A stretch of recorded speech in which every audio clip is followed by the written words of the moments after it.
E vamos agora às perguntas. Se vocês tiverem perguntas, por favor, nos encaminhem.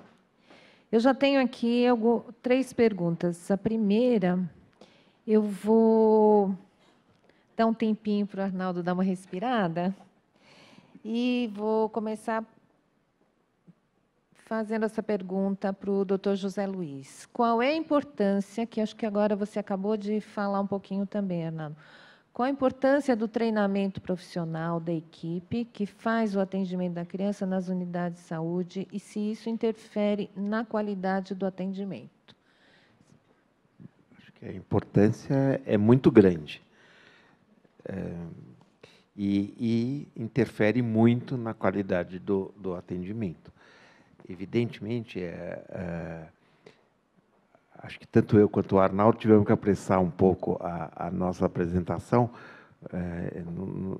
Eu teria mais coisas para falar que eu acabei não falando.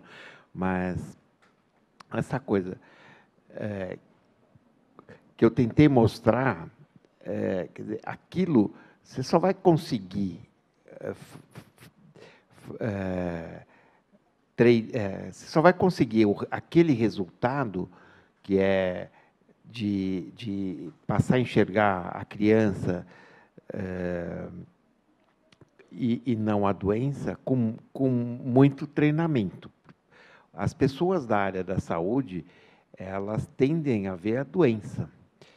Eu sempre costumo, em apresentações, falar que a definição de saúde da Organização Mundial de Saúde começa assim: a doença não é a saúde não é o oposto da doença. E por isso que eu fui por essa linha para falar de qualidade, né? Mas evidentemente que o treinamento, quando você fala da criança hospitalizada, mas acho que vale a mesma coisa para a saúde básica, a gente se preocupa muito mais na formação das pessoas nos aspectos que eu não falei, né? Que é de fazer o diagnóstico correto, de ter metas a serem cumpridas, tem uma série de coisas que é importante em termos de qualidade no atendimento da criança, seja ela no pré-natal, no pós-natal imediato, na primeira infância, na adolescência ou em qualquer idade. Mas, certamente, a educação do profissional eu diria que talvez a coisa mais importante.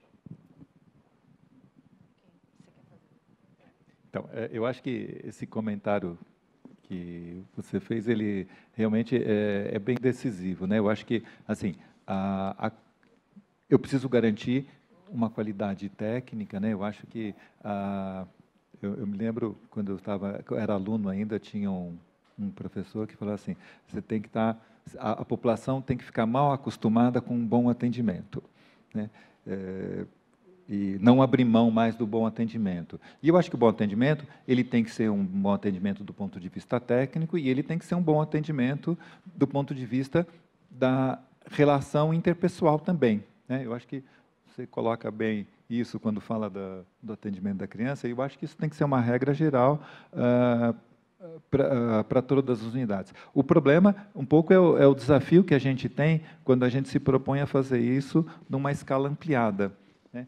Principalmente porque a formação básica dos nossos profissionais de saúde, eu não estou falando só do médico, ela é muito focada na questão mais técnica, né? E essa questão relacional com o outro, né? com o usuário do serviço, etc., acaba sendo sempre colocada num plano secundário. Eu acho que a gente precisa fazer com que os nossos treinamentos resgatem um pouco essa dimensão.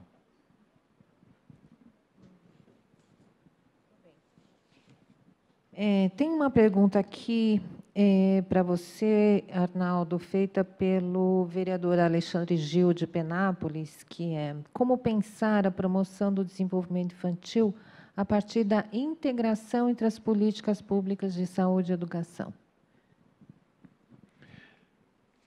O programa Primeiríssima Infância, ele, na realidade, propõe exatamente isso, né? Que eu não esteja trabalhando apenas com a área da saúde, né? Porque a área da saúde, da forma como a gente vem discutindo desde o período da manhã, já fica claro que, sem a participação da área da educação, né, nesse período de até os 6 anos de idade, a gente não fecha uma política que seja efetiva. Agora, quem tem os equipamentos de saúde e quem tem os equipamentos de educação é o município, né? Então, o Estado vai estar lá para apoiar e para colaborar e para tentar ajudar a juntar as partes, vamos assim dizer, né? Mas o ator principal é o município, né? Seja na sua Secretaria de Saúde, seja na sua Secretaria de Educação, seja na área de Desenvolvimento Social, mas eu acho que essas parcerias elas são indispensáveis para que o projeto dê certo. Posso fazer um comentário? Eu acho que, na primeiríssima infância,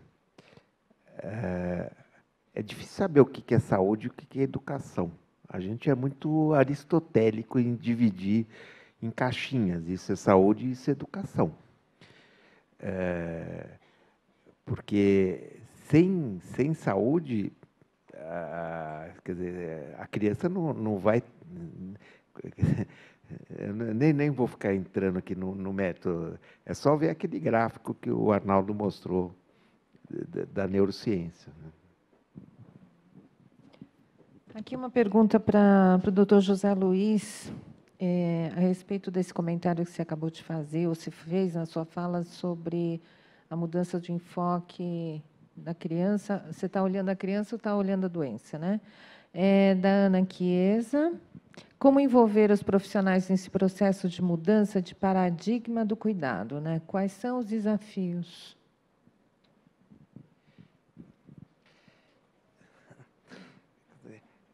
Eu, como pediatra, me sinto privilegiado. Quer dizer, o pediatra tem esse olhar, né, que é mais holístico, mais abrangente do que o médico, os outros médicos em geral. Eu não diria que é mudança de paradigma. Porque no atendimento da criança, atender com esse olhar mais humanizado, eu não gosto dessa palavra, mas é o que está me ocorrendo, ela já faz parte, né, do treinamento das pessoas. O que eu acho concordo com o Arnaldo, quer dizer, a gente precisa preparar melhor tecnicamente as pessoas para, não depois, mas concomitantemente, melhorar o atendimento, né? Quer dizer, quando eu compus aquele slide do Sabará com a pediatria da Santa Casa, quer dizer, eu estou mostrando 2 lugares de excelência, 2 lugares que têm esse olhar, mas que, infelizmente, não é o habitual nos hospitais, principalmente nos hospitais gerais. Agora, aqui uma série de perguntas sobre o São Paulo pela Primeiríssima. Desde como é que o programa pode envolver as universidades no processo de implantação e sustentação das ações? E qual a relação, se o programa vai se articular com as ações previstas na Rede Cegonha? E o pediatra e o enfermeiro são os profissionais que mais têm contato com a criança doente, na perspectiva da qualidade, o que é pensado para uma equipe multi e interdisciplinar. A saúde mental participa do programa São Paulo pela Primeiríssima Infância? Eu vou começar, é muita pergunta, eu vou começar de trás para frente, que eu acho que fica mais fácil, né? Bom, eu acho que, assim, em primeiro lugar, não é só pediatra, enfermeiro que tem que estar participando disso. Eu acho que nas unidades de saúde nós temos vários profissionais, eu acho que todos eles precisam estar participando, senão nós vamos assim implantar uma esquizofrenia institucional, né? Eu tenho as pessoas que sabem do projeto e tenho as outras pessoas que não sabem, portanto elas estão desqualificadas. Eu acho que a gente tem que envolver todo mundo. Já excluíram os obstetras. Então, e envolver todo mundo é envolver quem faz pré-natal. E eu acho que não são só os técnicos que cuidam da saúde senso estrito. Nós vamos ter que envolver também os agentes comunitários de saúde, por exemplo, né? Porque eles são uma parte importante do vínculo que a unidade tem com o território da área de abrangência da unidade. Então, é imprescindível que eles estejam tão apropriados do projeto como o pediatra e o obstetra, né? É que cada um tem uma função diferente dentro do programa, né? Mas todos eles têm que estar envolvidos, todos eles têm que estar sabendo, enfim, onde é que nós precisamos chegar, né? E eu acho que isso não vai acontecer por acaso, assim, se nós chegarmos e falarmos, bom, vocês agora se virem e vão se apropriar do assunto. A questão que eu tinha mencionado das linhas de cuidado, então a gente está implantando agora a linha de cuidado da criança, que é uma forma de instituir alguns protocolos e algumas orientações técnicas para a unidade de saúde, e isso envolve não só o profissional médico, envolve, de fato, todos os profissionais, então eu tenho expectativa de atribuições e de ações em cada um dos profissionais e em cada uma das situações de saúde que se apresentam na unidade. Até eu poder saber, por exemplo, o que eu consigo atender e resolver na unidade, o que eu preciso encaminhar para uma unidade especializada, qual é a minha rotina de trabalho dos agentes comunitários e assim por diante. Tudo isso precisa estar formatado para que eu possa não só implantar, quer dizer, para que eu possa treinar, capacitar, implantar, acompanhar depois e avaliar para ver se foi cumprido o que estava planejado ou não, porque se esse planejamento não estiver bem formatado, eu não vou saber se ele foi realizado, né? E depois, para avaliar impacto, vai ser mais complicado ainda, né? Porque se eu chegar à conclusão que tive melhoras, eu não vou saber por que melhorou, né? Se eu não tiver a ação bem formatada. Eu acho que a participação da Rede Cegonha, ela é importante. No momento atual, a gente está trabalhando com a linha de cuidado da criança, mas no início do ano que vem, a gente vai trazer também para o cenário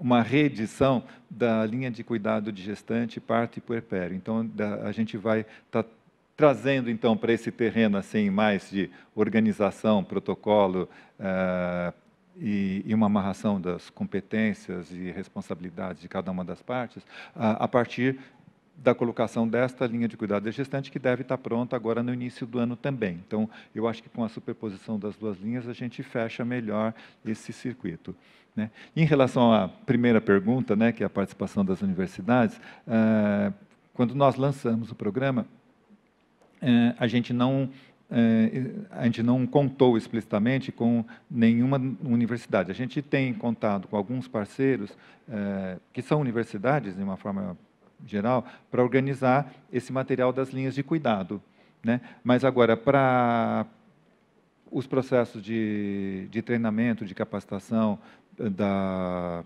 dessas equipes, eu acho que, de alguma forma, a gente pode estar contando com as universidades. Eu acho que não só, assim, numa escala ampliada para o conjunto do Estado, mas eu acho que o apoio na implantação dos programas região para região, porque a implantação não se dá num momento só para todas as regiões, ela se dá numa escala de uma região, depois outra, que são regiões com 10, 15 municípios no máximo, né? Então, eu acho que a participação de uma universidade num processo regional, ele é absolutamente bem-vinda, porque a universidade tem uma capacidade de mobilização e de articulação dentro da região que, muitas vezes, a gente não tem, estando aqui numa Secretaria de Saúde, num ambiente mais centralizado. Então, eu acho que nós precisaremos mesmo, eu acho que a gente já tem até algum exemplo de apoio de universidade numa das regiões. Eu posso fazer um comentário? Claro. A gente tem aqui no Brasil uma visão muito médico-centrada da saúde, né? Quer dizer, o próprio exemplo da Franciele com a Casa Ângela mostra que, quer dizer, não é que o médico não é importante, mas ele é um profissional muito caro. Eu defendendo aqui a saúde pública, mas ele é importante, mas num projeto de medicina preventiva, como é a primeiríssima infância, me arrisco a dizer que ele não é, talvez, o mais importante. Existe por isso, a importância desse trabalho e dessa governança intersetorial, né? Para você poder ter essa visão e trabalhar as necessidades da criança como um todo, né? Porque uma parte das necessidades, de fato, não se esgota numa unidade de saúde, né? Eu acho que ela se esgota, quer dizer, ela se completa nos outros espaços onde a criança frequenta, né? Seja a casa, então eu vou precisar fazer orientação para quem cuida dessa criança em casa, seja numa creche ou numa escola onde essa criança fica uma boa parte do seu dia. Então, isso pode completar esse ciclo de acompanhamento da criança. Bom, infelizmente, nós vamos ter tempo só para mais uma pergunta e 2 respostas. A pergunta foi feita pelo Luiz Guilherme Florence, do Hospital Albert Einstein. Na opinião de vocês, e a partir de suas experiências, qual melhor ação de qualidade em saúde infantil que vocês já viram? Obrigado, viu?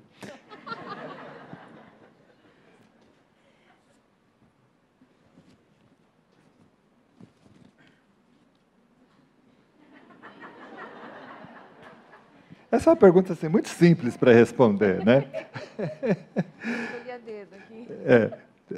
Olha, eu não sei se é a melhor experiência que eu já vi, mas eu tive agora no primeiro semestre a oportunidade de visitar uma unidade de saúde aqui na cidade de São Paulo, que desenvolve um trabalho nesse sentido da primeiríssima infância. É um projeto que, inclusive, foi com o apoio da própria Fundação Maria Cecília, e que é um exemplo prático, né, de como uma unidade funciona. Então, nós chegamos lá na unidade, a decoração da unidade já é especial, né? Então, a parede já tem bonequinhos, tem desenhos, tem umas mesinhas baixas com objetos para as crianças brincarem. Então, não tem um espaço aqui, brinquedoteca aqui, mas todas as salas têm objetos que as crianças podem mexer, brincar. Então, elas ficam num ambiente mais amigável, né? Então, isso já é um diferencial de atendimento, que não é o habitual a gente vê nas nossas unidades, né? Quando a gente entra, por exemplo, na sala de vacina, já tem todo um ritual preparado para acolher essa criança, para não aterrorizá-la com a seringa, com a agulha. Então, isso tudo faz um diferencial, quer dizer, a preocupação dos profissionais em relação ao atendimento dessa criança faz um diferencial, né? Eu não vou saber dizer se o pediatra que faz o diagnóstico é a pessoa mais habilidosa do ponto de vista técnico, mas, com certeza, ela é muito habilidosa do ponto de vista da relação com a mãe e com a própria criança, né? Ela não trata da mãe, né? Porque, assim, quando a gente faz o nosso treinamento em pediatria, a gente aprende que a nossa relação é com a mãe, a gente só faz o exame físico na criança, mas a relação é com a mãe, que, enfim, informa toda a história, faz toda a anamnese. Então, a criança depois fica lá num canto para não atrapalhar o final da consulta, né? Eu acho que a gente tem que mudar um pouco essa conversa, né? E tem que envolver essa criança. Eu acho que a criança, cada vez que ela é um pouco maior, ela precisa ter mais envolvida, né? Porque ela passa a questionar, ela passa a ter medo do pediatra, né? Então, eu acho que a gente precisa trabalhar isso de uma forma mais criativa mesmo. Eu acho que as nossas raízes médicas acabam atrapalhando a gente, né? Eu conheço tantas experiências fantásticas, certamente, pensando na criança internada, conheço talvez os melhores hospitais do mundo, e A minha resposta para o Luiz Gui, brincando com ele, fala, não é o Einstein, é o Sabará. Mas a Ana está rindo aqui. Mas eu posso dizer, nem é uma unidade de saúde, mas pensando assim, no que a gente está discutindo aqui nesses 2 dias, eu posso contar uma coisa que me emocionou muito, acho que 2 anos atrás, quando eu visitei na Índia, em Calcutá, o trabalho da Madre Teresa com crianças abandonadas. Essa foi a experiência mais fantástica que eu já vi de saúde infantil, porque eram crianças abandonadas com autistas, doentes mentais, crianças que foram cegas para esmolar, etc. Eu acho que essa foi a experiência mais fantástica que eu já vi de saúde infantil. Então, estamos encerrando aqui. Eu queria agradecer muito ao José Luiz, ao Arnaldo, por essa contribuição para nessa nossa reflexão sobre o que é qualidade no atendimento. Muito obrigada.